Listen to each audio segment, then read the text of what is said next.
Hello बच्चों, कैसे हैं आप लोग। सर्वप्रथम आप सबों को दीपावली की हार्दिक शुभकामनाएं। ठीक है, दीपावली दीपों का त्यौहार जो आपके जीवन में उजाला लाए। चलिए, आज मैं लेके आई हूँ प्रीता पहचान क्लासेस में किसलय भाग 2 क्लास 9 NRB बिहार बोर्ड यानी उर्दू के बच्चों का। और रियल में यह क्लास किसका है? 7 की बुक है। जो मेन हिंदी होती है बिहार बोर्ड की वह 7 की बुक है, लेकिन मैं 9th का शेड्यूल लेके आती हूँ, तो यह क्लास 9th में NRB उर्दू के बच्चों का चैप्टर है हिंदी में। ठीक है, तो आज पाठ 13 में हम जानेंगे शक्ति और क्षमा, जो कि रामधारी सिंह दिनकर जी की एक प्रमुख कविता है, जो शक्ति और क्षमा के भेद को दिखाती है कि सब में यह गुण विद्यमान है। तो यह जो कविता है कविता कोश से ली गई है। कविता कोश जो हिंदी साहित्य के जो विभिन्न कविताएं हैं, जो विशेष कविताएं हैं, उसका एक संकलन कराने का एक अव्यावसायिक संस्था है। यह व्यवसाय से नहीं जुड़ी है ताकि आम लोगों तक यह प्राप्त हो सके। ठीक है, सुविधा से प्राप्त हो सके। तो यह कविता कोश से ली गई है। तो आज के इस क्लास में हम जानेंगे कवि परिचय, फिर पाठ परिचय और अंत में प्रश्न अभ्यास को। तो चलिए स्टार्ट करते हैं कवि परिचय से। रामधारी सिंह दिनकर जो द्वितीय राष्ट्रीय कवि के रूप में प्रसिद्ध हैं। नहीं, प्रथम राष्ट्रीय कवि के रूप में किन्हें जानते हैं हम? माखनलाल चतुर्वेदी जी को। तो ये याद रखना है एकदम अच्छे से।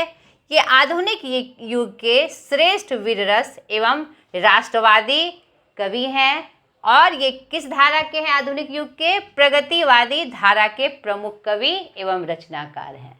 इन्हें वीर रस और राष्ट्रवादी कवि क्यों कहा गया? क्योंकि इनकी जितनी भी कविताएं हैं वह वीर रस से भरी है। वीर रस में किसका वर्णन होता है? वीरता का वर्णन। चाहे युद्ध कौशल का हो, चाहे किसी क्षेत्र में वीरता का काम हो, उसके वर्णन का जो लिखा जाता है उसी को क्या कहते हैं? वीर रस। नहीं, उसके शौर्य का वर्णन, पराक्रम का वर्णन करने के लिए इन्होंने मुख्यतः ऐसी कविताएं लिखी और ऐसे विषय वस्तु और क्रम को चुना जो इनको वीर रस का कवि बनाने में सार्थक सिद्ध हुआ। और राष्ट्रवादी कवि थे, तो राष्ट्र के प्रति एकदम समर्पित ये कवि थे। इन्हें इसका भी दर्जा प्राप्त हुआ। और ये प्रगतिवादी धारा के थे, तो प्रगतिवादी धारा में हिंदी साहित्य को एक नया रूप प्राप्त हुआ। इन्होंने नए नए रूप में अपनी रचनाओं का संकलन कराया। ठीक है, इनका जन्म 23 सितंबर 1908 सिमरिया घाट जिला बेगूसराय बिहार में हुआ था।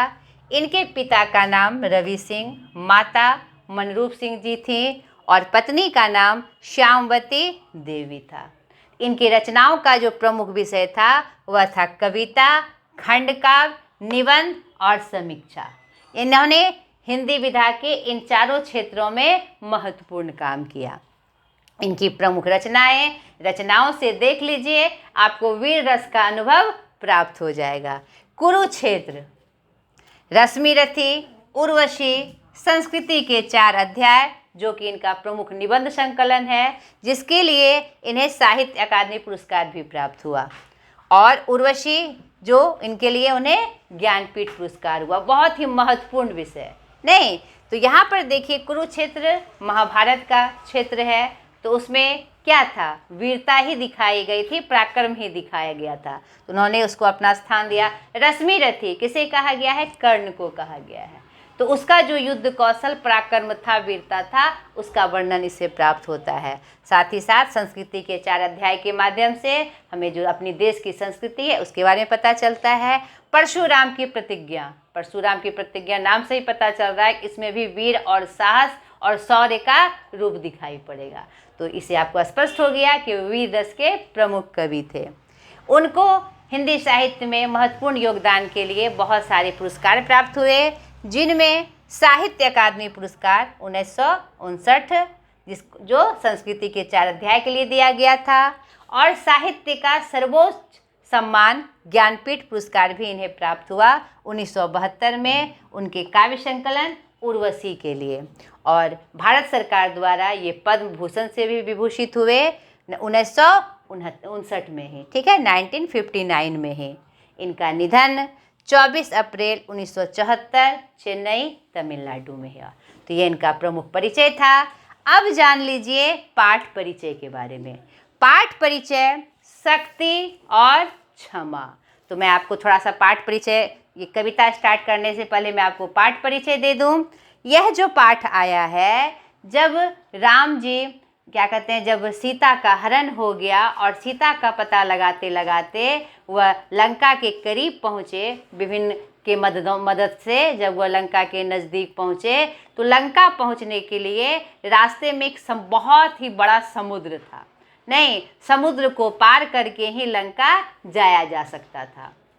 तो उसी क्रम में कि कैसे उस पार को जाया जाए, तो उन्होंने पहले समुद्र से प्रार्थना की कि हे समुद्र महाराज, आप हमें रास्ता दे। तो उन्होंने 3 दिन तक उनसे अनुनय विनय किया, और लेकिन अंततः बहुत ही, ये एक गुण होता है नहीं, जो राम में, हमारे जो प्रभु श्री राम है नहीं, रघुकुल नंदन, उसमें कूट कूट कर भरा हुआ था। सर्वप्रथम यहाँ इससे एक बहुत बड़ी सीख हमें प्राप्त होती है कि सर्वप्रथम आदमी को अनुनय विनय के माध्यम से अपना काम निकालना चाहिए। अनुनय विनय से ही सारे काम करने चाहिए, और नहीं, अगर सामने वाला इसको नहीं समझ रहा है, ढीठता दिखा रहा है या कोई और कारण है, तो हमें अपने शक्ति का परिचय देना चाहिए, शक्ति का उपयोग करना चाहिए। इस कविता के माध्यम से यह महत्वपूर्ण संदेश भी हमें प्राप्त होता है, और यही प्रसंग इस कविता के माध्यम से हमें प्राप्त भी होगा। तो राम जी अनुनय विनय करते हैं, चाहे कारण जो भी हो, चाहे इतिहास में कुछ और वर्णित हो, चाहे यह पहले से मतलब कि ये बना हुआ हो कि ऐसे होना है, चाहे जो भी रूप हो, समुद्र उन्हें रास्ता नहीं देते हैं। और बाद में आपको पता है, आपको राम कथा में यह ज्ञात है कि वानर सेना के माध्यम से सेतु बनाया जाता है, यानी पुल बनाया जाता है पत्थरों से। तो उसमें राम जी का जो रूप है और वह जो शक्ति है, उसका भी प्रदर्शन हमें प्राप्त होता है। तो यही इस कविता का प्रसंग है, शक्ति और क्षमा। आदमी अगर अनुनय विनय कर रहा है तो उसके पास शक्ति नहीं है, ऐसा नहीं सोचना चाहिए। वह उसका गुण है, वह उसकी विशेषताएं हैं कि आपसे वह अनुनय विनय कर रहा है। और क्षमा करना, यह भी अपने आप में एक विशिष्ट गुण है। इसका भी परिचय, इसका भी संदेश हमें इस कविता से प्राप्त होता है। तो चलिए स्टार्ट करते हैं कविता की पंक्ति के माध्यम से। शक्ति और क्षमा। क्षमा दया तप त्याग मनोबल, सबका लिया सहारा, पर नर व्याघ्र सोयोधन तुमसे, कहो कहाँ कब हारा। क्षमाशील हो रिपु समक्ष, तुम हुए विनत जितना ही, दुष्ट कौरवों ने तुमको कायर समझा उतना ही। क्षमा सोवती उस भुजंग को, जिसके पास गरल हो, उसको क्या जो दंतहीन विषहीन विनीत सरल हो। 3 दिवस तक पथ मांगते रघुपति सिंधु किनारे, बैठे पढ़ते रहे छंद अनुनय के प्यारे प्यारे। उत्तर में जब एक नाद भी उठा नहीं सागर से, उठी अधीर धधक पौरुष की आग राम के सर से। सिंधु देहधर त्राहि त्राहि करता आ गिरा शरण में, चरण पूज दास्ता ग्रहण के बंधा मूढ़ बंधन में। अंतिम की पंक्तियां। सच पूछो तो सर में ही बसती है दीप्ति विनय की, संधि वचन संपूज्य उसी का, जिसमें शक्ति विजय की। सहनशीलता क्षमा दया को, तभी पूजता जग है, बल का दर्प चमकता उसके पीछे जब जगमग है। तो बहुत ही सुंदर अद्भुत कविता, जिसमें शक्ति का रूप, यानी मतलब बिना मतलब के नहीं, शक्ति का जो रूप इन्होंने दिखाया है विभिन्न उदाहरणों के माध्यम से, यह बिल्कुल सटीक है कि क्षमा एक गुण होना चाहिए हम में, लेकिन अगर आप में शक्ति नहीं है तो आपको वह वैल्यू नहीं देता है, सामने वाला आपको वैल्यू नहीं देता है। तो जहाँ ज़रूरत पड़े वहाँ शक्ति का प्रदर्शन करके सामने वाले को जरूर परास्त करना चाहिए। क्षमाशील का भी गुण हमारे अंदर होना चाहिए नहीं, लेकिन जहाँ ज़रूरत पड़े, अगर सामने वाला ढीठ है, अगर हम बार बार उससे अनुनय विनय ही करेंगे तो वह हमें क्या समझेगा, मूर्ख समझेगा नहीं, और हमें वह स्थान नहीं देगा जो हमें प्राप्त होना चाहिए। इसी क्रम में यह कविता आई है कि वह पांडवों को कहते हुए या संबोधित करते हुए लिख रहे हैं कि क्षमा, दया, तप, त्याग, मनोबल सबका लिया सहारा। ऐ पांडवों, तुमने क्षमा भी किया, कितनी बार क्षमा किया, कितनी बार दया दिखाई, तुम्हारे अंदर तप का भी बल था, तप किया तुमने हर तरह से, त्याग किया, हर चीज़ का त्याग किया, मनोबल, अपने मन के बल को ऊंचा रखा कि चलो हमारे भाई हैं, इससे क्या होता है, ये हमारा अपना है, सबका तुमने सहारा लिया।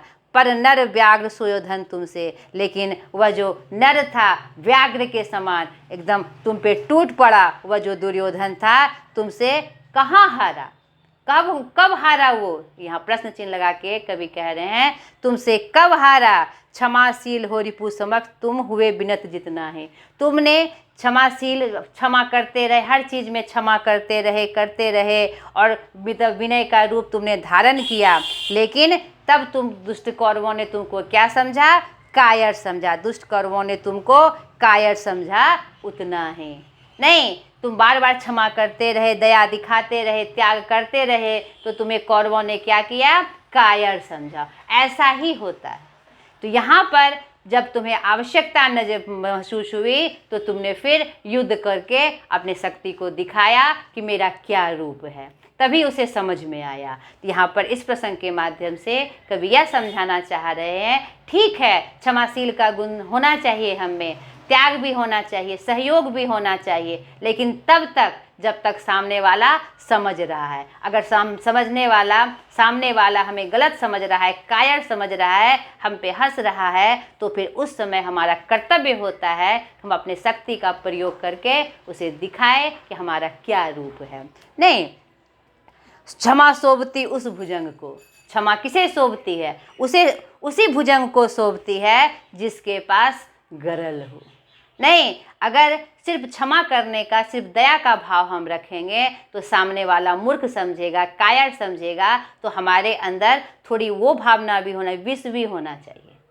विष अगर नहीं होगा तो वह हमसे डरेगा नहीं, वह उसको सही बात समझ में नहीं आएगी, हमारा वह सही अंकन नहीं कर पाएगा। इसी क्रम में यह बात आई है, उसको क्या जो दंतहीन विषहीन विनीत सरल हो। अगर सिर्फ दया भावना हमारे अंदर हम रखेंगे और थोड़ा सा विष नहीं रखेंगे, कड़ा भावना नहीं रखेंगे, तो सामने वाला हमसे नहीं डरेगा, सामने वाला हमको सही स्थान नहीं देगा। इसीलिए हमें दंतहीन नहीं होना है, विषहीन ही नहीं होना है, सिर्फ विनीत और सरल नहीं होना है।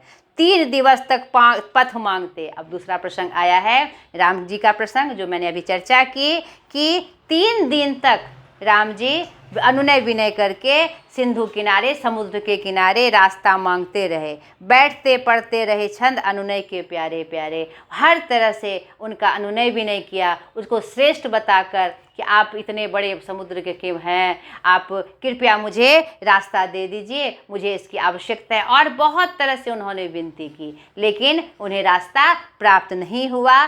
तब उन्होंने क्या किया? उत्तर में जब एक नाद भी उठा नहीं सागर से, बार बार विनय करने के बाद भी उसका मन नहीं पिघला, उसने रास्ता नहीं दिया, उधर से कोई जवाब नहीं आया। फिर राम जी ने क्या किया? उठी अधीर धधक पौरुष की, तब उन्होंने अपना पौरुष असली रूप दिखाया और उनके सर से, उनके जो कृपाण थे उससे धनुष निकला, और उस रूप को देखकर अब समझ गया सिंधु, समझ गया समुद्र, समझ गया कि यह कोई साधारण मनुष्य नहीं है, यह एक बलशाली पुरुष है।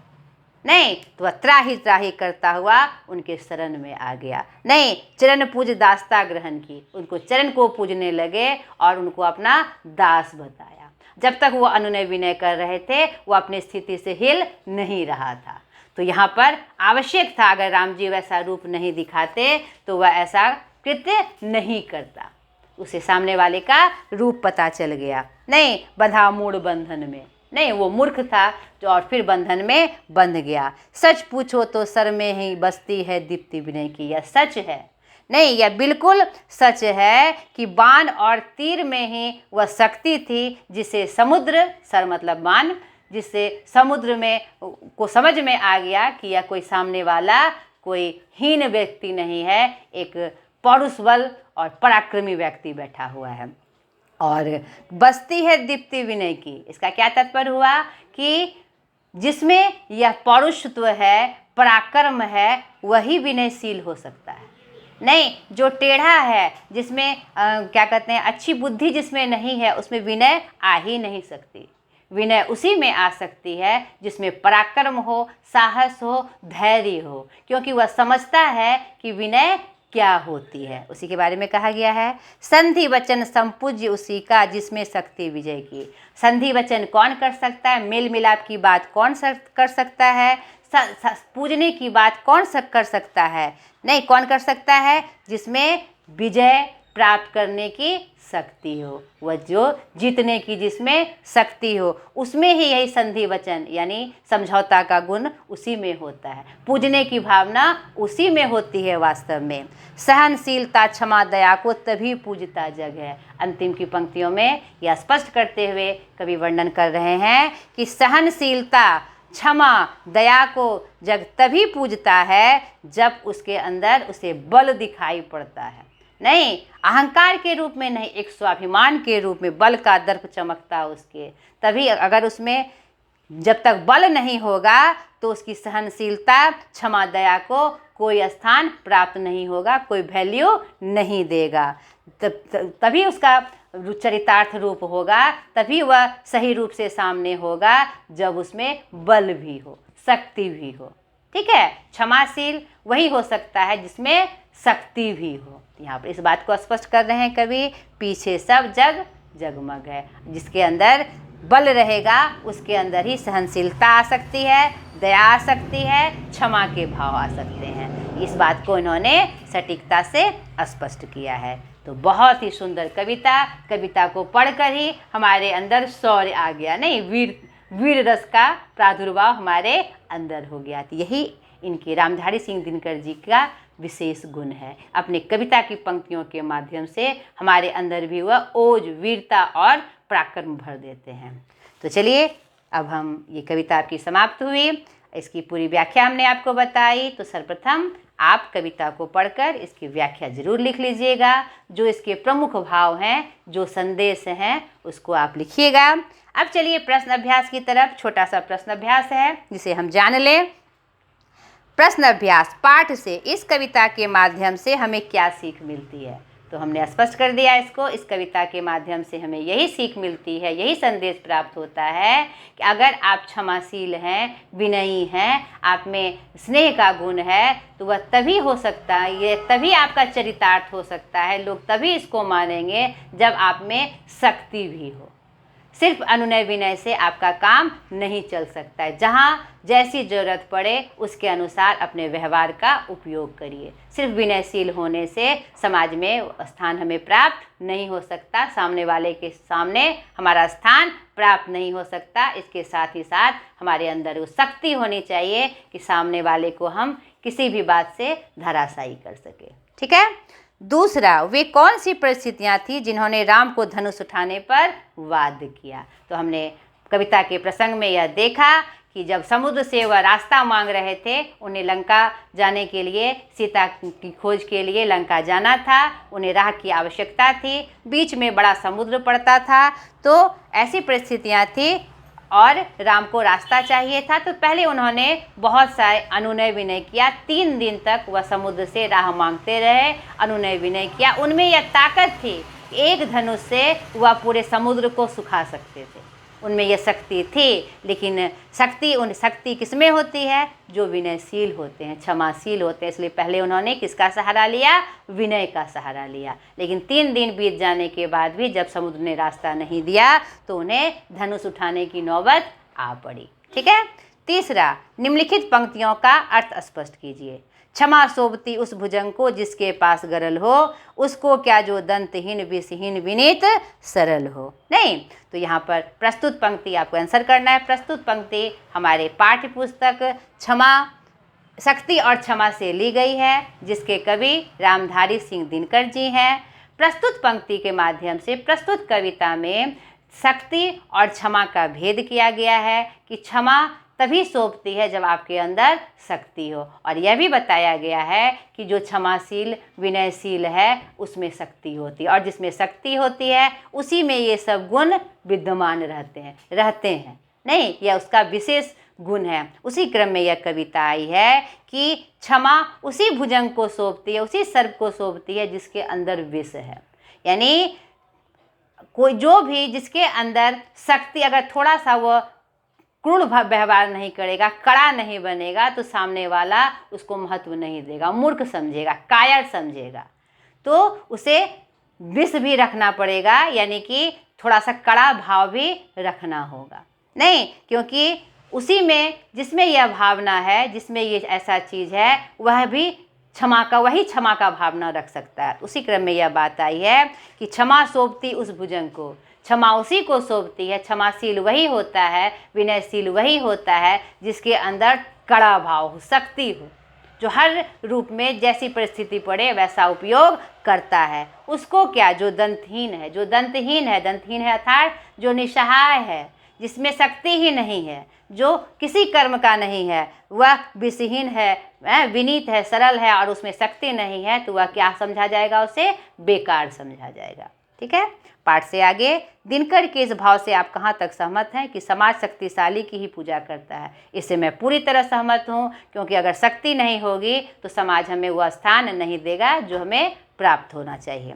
अभावहीन निर्बल व्यक्ति को समाज में कोई नहीं पूछता। इसका बहुत सारा उदाहरण हमारे सामने प्रस्तुत है। जो अभावहीन है उसे लोग कोई नहीं पूछता। हमारे पुराने ज़माने में एक कहावत थी, आप आटा उधार मांगने जाइए, अगर आपके छत पे गेहूँ सूख रहा है तो ही आपको आटा उधार मिलेगा। अगर अभाव में है तो आपको आटा कोई नहीं देगा। जो निर्बल है उसे कोई नहीं पूछता, उसे लोग कायर समझते हैं, उसे सोचते हैं कि उसका क्या वैल्यू। नहीं, ये तो बात बिल्कुल स्पष्ट है।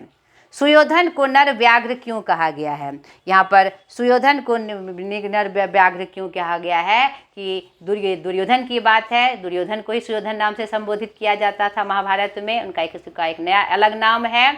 तो उसको नर व्याघ्र इसलिए कहा गया कि नर के रूप में वह व्याघ्र के समान था, उसे तृप्ति नहीं थी और चाहता था और भी हो जाए और भी हो जाए, वैसा चाहता था, और दूसरे को एक तिनका भी देना नहीं चाहता था पांडवों को, इसीलिए उसे व्याघ्र संबोधित किया गया। अब व्याकरण पोर्शन में हम चले आए। निम्नलिखित शब्दों के पर्यायवाची लिखिए। ठीक है। भुजंग सर्प को कहा गया है।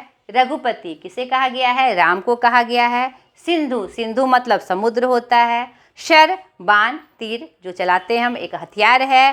कायर किसे कहा गया है? डरपोक को कहा गया है। विष का मतलब होता है गरल जहर। ठीक है, ये क्लियर हो गया। कुछ गतिविधि हैं जो आपको करने हैं, तो आपका प्रश्न अभ्यास भी यहाँ समाप्त हो गया। तो आशा करती हूँ यह पाठ आपको अच्छे से समझ में आया होगा, इसके भाव आपको समझ में आए होंगे, और एक बहुत महत्वपूर्ण संदेश भी आपको प्राप्त हुआ होगा। तो आज तक के लिए इतना ही। अगले क्लास में एक नए वीडियो के साथ मैं फिर हाजिर होंगी। बाय।